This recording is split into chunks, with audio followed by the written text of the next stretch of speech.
పట్టణంలోని నరసరావుపేట సెంటర్లో మంగళవారం సురాజ్య ఉద్యమ సమావేశం మరియు సత్యాగ్రహం కార్యక్రమం నిర్వహించారు. ఈ సందర్భంగా పలువురు ప్రసంగించారు. కార్యక్రమంలో ముఖ్య అతిథిగా కొల్ల రాజమోహన్ రావు పాల్గొన్నారు. లోక్సత్తా పార్టీ నియోజకవర్గ ఇన్ఛార్జ్ సురాజ్య ఉద్యమ కన్వీనర్ భాలు ప్రసాద్, పట్టణ అధ్యక్షులు అబ్దుల్ రెహమాన్, సాదిక్, మురిగిపూడి ప్రసాద్, పేలూరు రామారావు తదితరులు పాల్గొన్నారు. ఈవెంట్ కూడా అనేక గ్రామాల్లో కనీస రహదారులు కానివ్వండి, విద్యుత్ సదుపాయం కానివ్వండి, అర్ధరాత్రి అపరాత్రి పరిస్థితులకి సృష్టి చేస్తే కనీస వైద్య సదుపాయాలు అందనటువంటి పరిస్థితుల్లో లక్షల కోట్ల రూపాయలు ప్రతి సంవత్సరం ఏ ప్రభుత్వ అధికారంలో ఉన్నా మరి మన బడ్జెట్ డబ్బులను ఖర్చు పెడుతున్నటువంటి పరిస్థితి మనం చూస్తూ ఉన్నాం.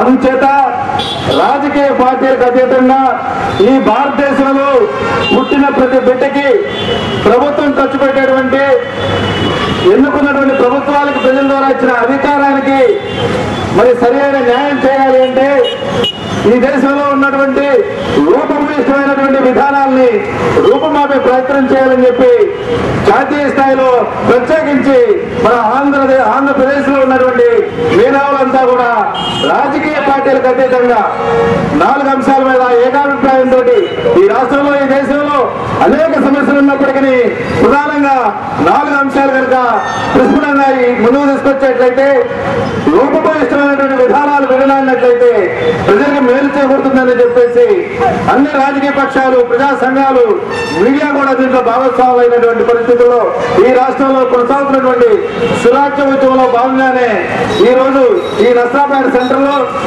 మరి పూజ్య బాపూజీ యొక్క జయంతిని పురస్కరించుకొని సామూహిక సత్యాగ్రహానికి మరి రాష్ట్ర వ్యాప్తంగా ఇచ్చిన పిలుపు మేరకు ఈ కార్యక్రమాన్ని ఏర్పాటు చేయడం జరిగింది.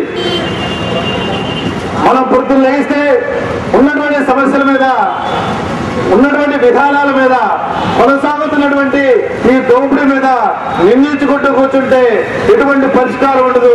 మనం ఉన్నటువంటి పరిస్థితుల్ని బేరీజు వేసుకుని ప్రపంచంలో ఉన్నటువంటి ఎన్నికల విధానం ఏ ఎన్నికల విధానం అయితే ప్రజలకి మంచి ఫలితాలు ఇస్తుంది అనేటువంటి అంశాన్ని దృష్టిలో పెట్టుకో